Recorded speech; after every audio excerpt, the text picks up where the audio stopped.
Olá, bem-vindo ao Tudo é Economia. Em 2017, o preço das casas em Portugal continental subiu em 95% dos 309 concelhos existentes. Nos centros de Lisboa e do Porto, o metro quadrado está a aumentar há 6 semestres e, em alguns casos, como no Chiado, o preço disparou quase 70% nestes 3 anos. Quem vende quer fazer grandes negócios, quem compra e tem de pedir crédito vê-se levado a pedir montantes cada vez mais exorbitantes, mesmo para um banal T3. Até outubro, os últimos números disponíveis, as instituições financeiras disponibilizaram mais de 43% do crédito à habitação do que no mesmo período do ano anterior. Estamos em plena euforia e bolha imobiliária? Pelo sim, pelo não, o Banco de Portugal decidiu moderar os ânimos. A partir do verão, há novas recomendações que têm como objetivo evitar que os bancos entrem numa nova espiral creditícia e os clientes percam a cabeça. O meu convidado de hoje é Luís Lajinha de Sousa, administrador do Banco de Portugal, e ele vai explicar-nos como tudo isto funciona. Olá, Luís, bem-vindo ao Tudo é Economia. Estamos a viver um momento único no mercado imobiliário português, com os preços não só da venda, mas também do arrendamento a subir muito. A verdade é que, olhando para estes números, de facto, isto provoca alguma preocupação. Venderam-se até outubro de 2017, que são os últimos números disponíveis, 38.785 casas, mais 23% do que no mesmo período do ano anterior. Isto é um número, de facto, importante. Enfim, é uma maneira de olhar para os números. Eu gostava, no entanto, de realçar que há sempre diferentes ângulos para olhar para a realidade. E o ângulo que me traz aqui é o ângulo da observação do Banco de Portugal. Enfim, não questionamos aquilo que tem sido essa evolução, a alteração, a valorização do imobiliário. Na nossa perspectiva, no entanto, é importante perceber se existe algum risco acrescido para o sistema financeiro por via dessa evolução dos preços. E, portanto, é nesse contexto que o Banco de Portugal faz a sua análise e referiu as medidas que foram apresentadas. Isso. Nós vamos, Luís, olhar para essas medidas um pouco mais à frente em detalhe, para que as pessoas percebam exatamente qual é o novo enquadramento que vai definir a sua relação com os bancos. Mas a verdade é que os bancos disponibilizaram até outubro, dizia eu, mais 43% em crédito à habitação do que no mesmo período de 2016.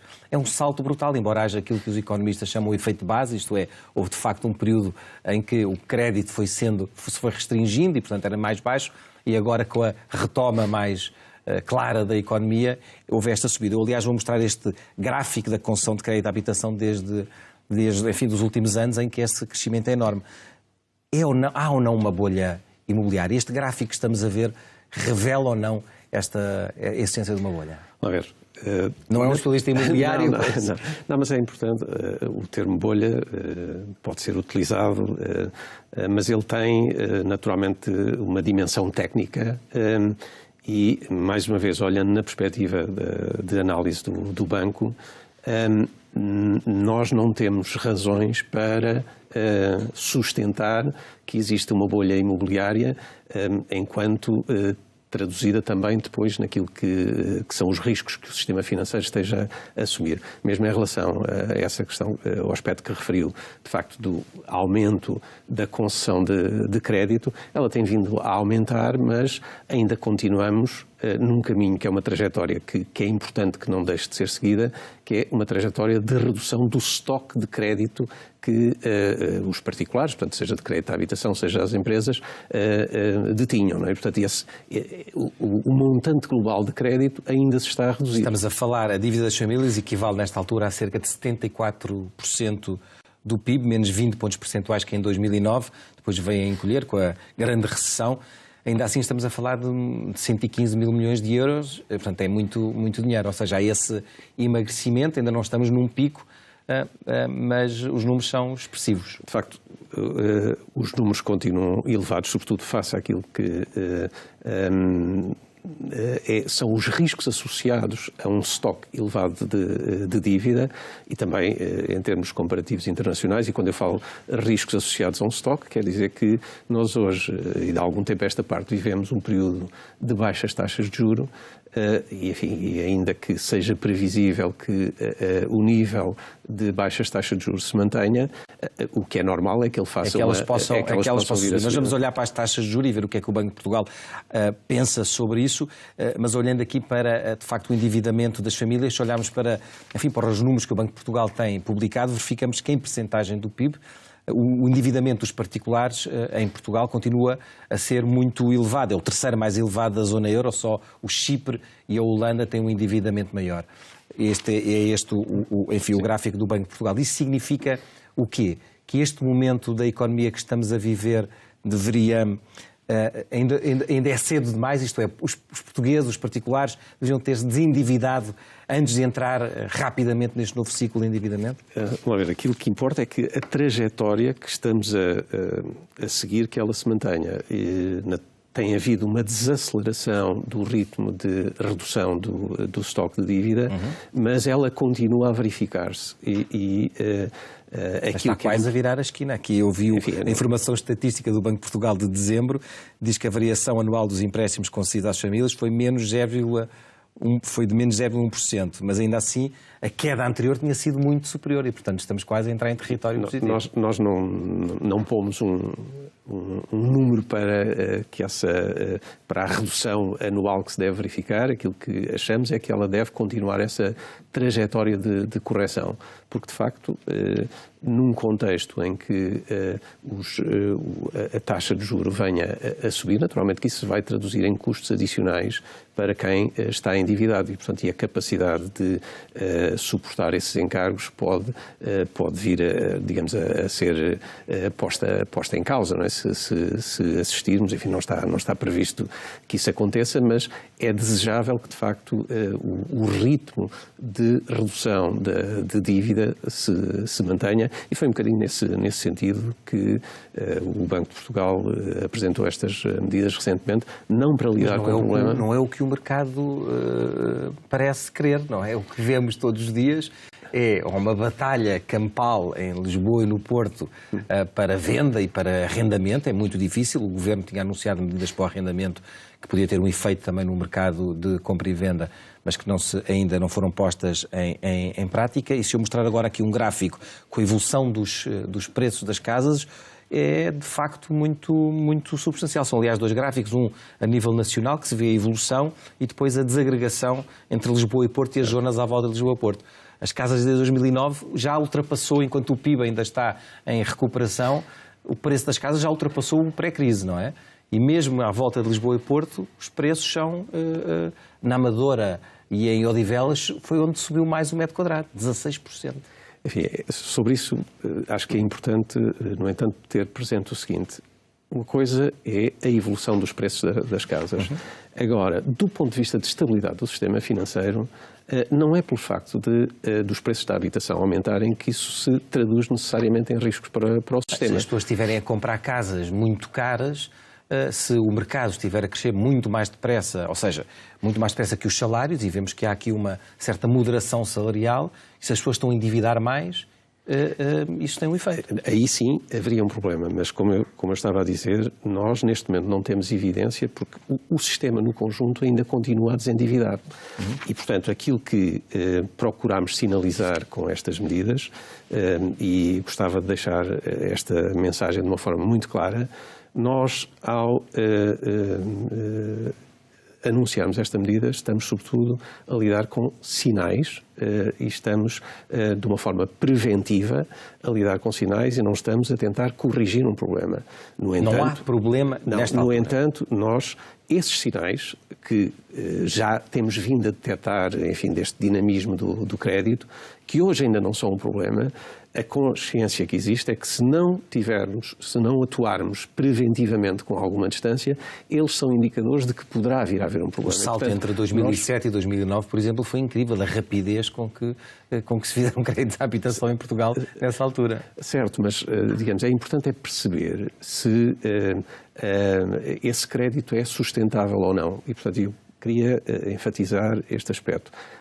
Todos os indicadores que o banco tem hoje não apontam para a existência de um problema, apontam para sinais que, se nós não atuarmos sobre esses sinais, eles são indicadores de que poderemos vir a ter um problema no futuro, mas que é um futuro que ainda está distante e que nos dá tempo. Como é que comparamos com os outros países da zona euro no que diz respeito ao crédito à habitação? Isto é, na perspectiva dos bancos, e olhando para o seu balanço e para a sua carteira de crédito em particular, os bancos portugueses têm demasiada exposição ao crédito hipotecário?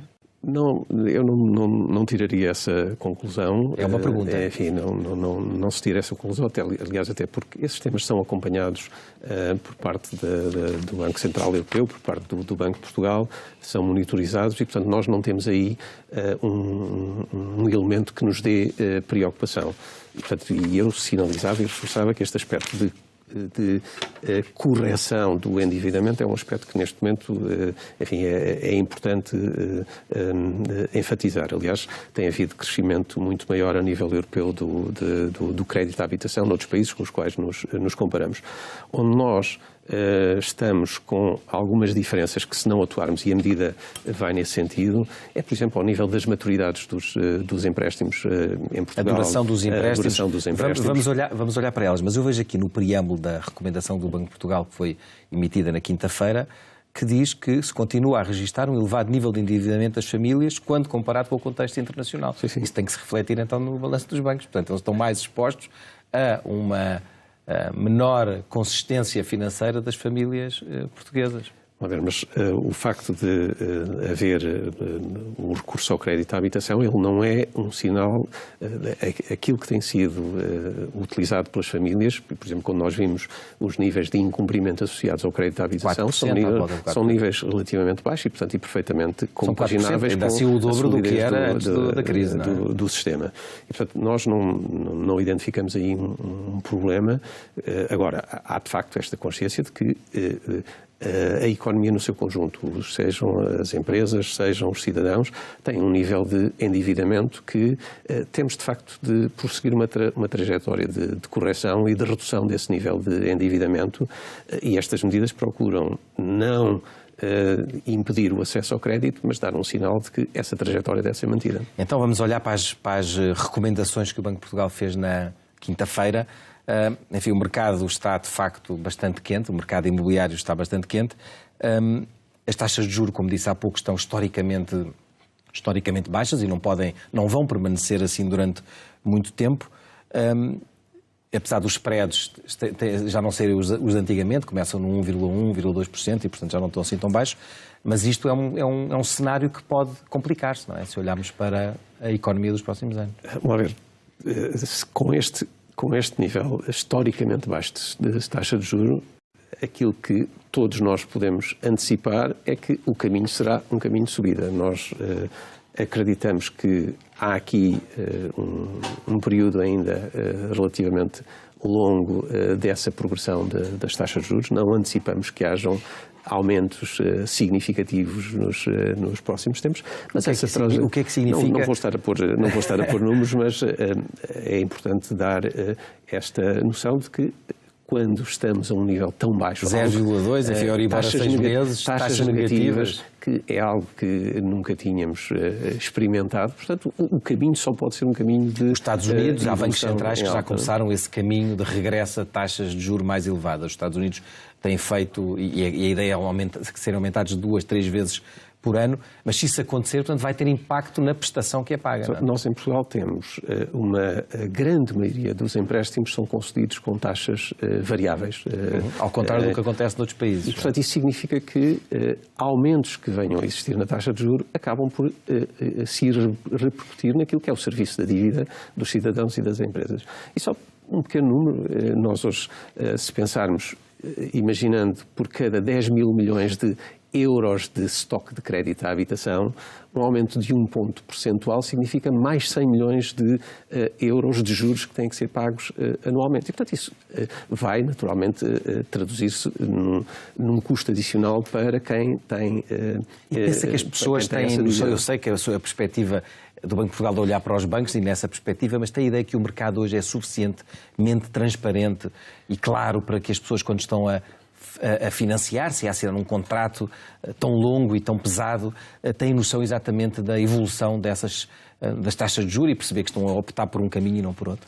Essa é uma evolução que tem sido feita e, naturalmente, no âmbito daquilo que são as diferentes áreas de atuação do Banco de Portugal, e concretamente esse tema tem que ver com a supervisão comportamental, onde se procura, de facto, acautelar aquilo que é a relação entre o sistema financeiro e os seus clientes e trazer um maior equilíbrio nessa relação. E acha que há esse equilíbrio? E de facto, tem-se vindo a introduzir um conjunto de procedimentos, de regras, de obrigações ao sistema financeiro que faz com que seja muito mais transparente a relação entre os bancos e os cidadãos e, portanto, e dar-lhes consciência, de facto, de quais são os custos atuais e futuros do recurso ao crédito. Vou ler aqui uma frase sua, disse: deve existir uma proteção dos clientes bancários contra práticas comerciais agressivas. Não sou adepto de paternalismos, é outra frase sua, mas que é preciso de facto atuar, é aquilo que se resulta destas suas declarações que fez no Parlamento. Isto significa exatamente o quê? Isto significa, é compatível com aquilo que eu lhe estava a dizer. É absolutamente compatível. Eu queria perceber como é que se o que eu queria dizer com isso é que devemos dar aos cidadãos as ferramentas e a informação para que eles, em consciência, possam tomar decisões. E isso significa tornar, de facto, estes processos muito mais transparentes, tornar mais facilmente perceptível qual é o custo que um cidadão que recorre a um financiamento pode ter ao longo da vida de um financiamento. E estamos a falar de, tipicamente, enfim, quando é o crédito à habitação, um empréstimo que pode durar 30, 35 anos. 50? Portanto, há empréstimos a 50 anos. Há também esses casos e, portanto, tornar mais visível no momento da decisão o que podem ser os encargos e digamos, todo o compromisso que está a assumir no futuro, acho que esse é... Suponho que as pessoas sabem sequer a diferença e percebem a diferença e são confrontadas com a possibilidade de escolher uma taxa fixa ou variável, que isso existe na relação entre o cliente e o banco? Há alguma maneira de forçar isso? Eu acho que aí tem havido uma evolução enorme naquilo que são as regras a que as instituições financeiras estão obrigadas a cumprir, aqueles princípios de conhecer o seu cliente, enfim, para utilizar aqui o acrónimo, a expressão em inglês, mas de facto isto tem vindo a ser introduzido e hoje a percepção que existe é que de facto há uma preocupação muito grande por parte das instituições financeiras em cumprirem essas regras e, portanto, serem transparentes e, de facto, perceberem e ajudarem a que os seus clientes tomem decisões mais informadas, nomeadamente no recurso ao crédito. Vamos olhar para as recomendações que o Banco de Portugal fez, para já também perceber porque é que chama recomendações. Certo. É uma forma um pouco, prudente e não ostensiva, não agressiva de impor estas regras. E queria perceber também quais são as consequências se não forem cumpridas. Mas uma das regras é o imóvel não ser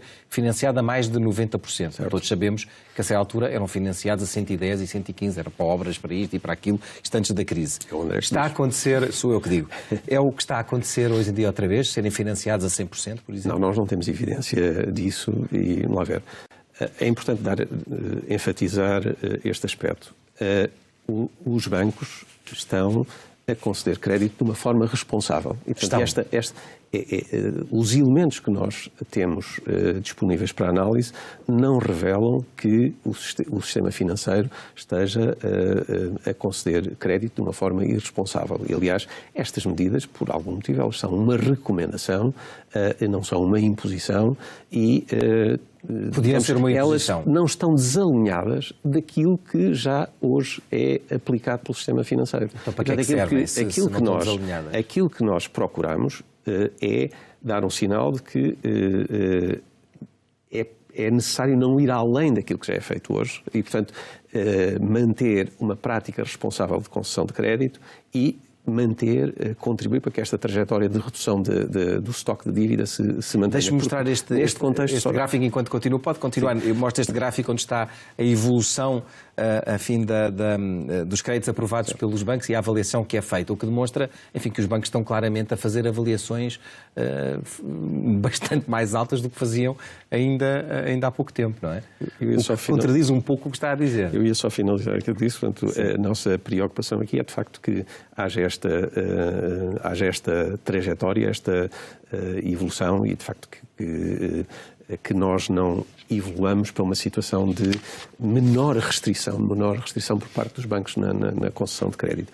Porque, de facto, em períodos de crescimento, em períodos, enfim, em que há uma evolução positiva, por vezes tendemos a esquecer que já houve momentos maus e, portanto, há uma tendência para uma menor restritividade das regras. E, portanto, é sinalizar que não devemos caminhar para essa menor restritividade e devemos continuar a ser exigentes. E por que não determinar? Era possível? O Banco de Portugal tinha esse poder de dizer, bom, os bancos não podem conceder empréstimos 100%, não podem financiar 100% do capital. Nós achamos que na situação atual, não é necessário, já percebi. E uma recomendação, ela obedece a um princípio que é ou cumpre ou explica porque é que não cumpre. E, portanto, os bancos, naquilo que é a relação que o Banco de Portugal tem com as instituições financeiras, nós temos uma relação em que sentimos que as instituições financeiras preocupam-se em cumprir não leva mal, mas nós estamos num período em que, enfim, a credibilidade dos bancos está a aumentar e a confiança nos bancos, mas passamos por um período em que os cidadãos tiveram que injetar milhões nos bancos para os salvar e embora depois com dinheiro emprestado e com juros elevados que os bancos tiveram que pagar. E, portanto, não estamos a viver como se não tivesse acontecido uma crise, em que não só em Portugal, mas no mundo inteiro, com o epicentro, muitas vezes, na banca. A pergunta é, se fizerem uma recomendação e o banco não a cumprir, e se a justificação que der não for convincente, o que é que o Banco de Portugal pode fazer? Eu não vou antecipar agora o que eu posso dizer é que o Banco de Portugal tem formas naturalmente, de reforçar as suas recomendações e de atuar se achar que chegamos a um ponto em que essa atuação adicional é necessária. Mas para aquilo que é o ponto de situação em que nós estamos, para também a complexidade que esta medida tem, enfim, nós tentamos aqui naturalmente descodificá-la e apresentá-la de uma forma assim, mas há sempre uma complexidade técnica associada a uma medida que é inovadora, que também a nível europeu, enfim, não há grande tradição de aplicar este tipo de medidas que tenham a componente de crédito à habitação e a componente de crédito ao consumo. E, portanto, a nível europeu estamos a dar os primeiros passos neste tipo de medidas macroprudenciais. Houve uma análise, este é um tema que já vem, enfim, antes de eu entrar no Banco de Portugal, já este tema se foi discutindo, se foi analisando e, portanto, a percepção que existe é que, de facto, a recomendação é suficiente para já. Outra aqui nestas recomendações bastante vocais, digamos assim, uma das que é colocada é que a taxa de esforço seja limitada a 50% dos encargos suportados com todos os créditos. Isto é, uma pessoa tem um crédito de habitação, tem um crédito de automóvel, tem um crédito para um eletrodoméstico, eventualmente fez um crédito para umas férias, a certa altura está rodeado de créditos, e que esse valor não ultrapasse 50% e incorpora, e este ponto é relevante, a tal subida de juros que falamos aqui. Ponto 1, é uma conta complexa de se fazer e de se apresentar depois ao cliente. Não é? Mas, enfim, nada que uma fórmula de cálculo não consiga ultrapassar. Mas deixe-me, enfim, justificar porque é que servem esses indicadores. E, aliás, esta medida tem 3 indicadores que devem ser cumpridos. Este da taxa de esforço é um indicador que é relacionado com a capacidade do mutuário, portanto, quem pede um empréstimo, de satisfazer esse empréstimo ao longo da vida útil. E, portanto, é uma medida que procura acautelar que ao longo da vida útil do contrato, o mutuário tem capacidade de cumprir o crédito. E, desse ponto de vista, é importante que leve em conta estes 2 efeitos. Um efeito que é aquilo que é uma previsível evolução no sentido da subida das taxas de juro, e há também um outro efeito que é incorporado, que é, em alguns casos, enfim, do empréstimo à habitação, que às vezes se prolonga para além do momento em que a pessoa atinge a idade de reforma, levar também em linha de conta uma redução de rendimento que tipicamente acontece quando as pessoas deixam a sua vida ativa. E, portanto, tornar visível para quem hoje está a tomar a decisão de recorrer a um empréstimo que mesmo que hoje isso lhe custe menos do que é o seu rendimento disponível, mas que faça estes fatores de evolução da taxa de juros e de o empréstimo poder passar o momento em que ele chega à reforma e, portanto, nessa altura em que o seu rendimento desce, isto vai representar mais, é importante que haja consciência desse ponto. Outro das regras é limitar o prazo do empréstimo, que depois tem um impacto imediato nas contas dos bancos. Eles hoje emprestam a 50 anos, a 40 anos. A ideia é até, a partir de 2022, os empréstimos serem até 30 anos. Isso tem um aumento do custo imediato para quem pede um crédito. Vamos ver, o que nós estamos aí também a dar, estamos a dar um período de 4 anos e meio e há que ter em conta que esta medida não se aplica aos créditos que já existem. Certo. Estamos a falar de uma medida, de uma recomendação que se aplica a novos créditos. E o que estamos a dizer é que, para os novos créditos, eles tendencialmente, entre 1 de julho de 2018 que é quando entra em vigor e 31 de dezembro de 2022, portanto, o conjunto dos novos créditos deverão ter uma maturidade média de 30 anos.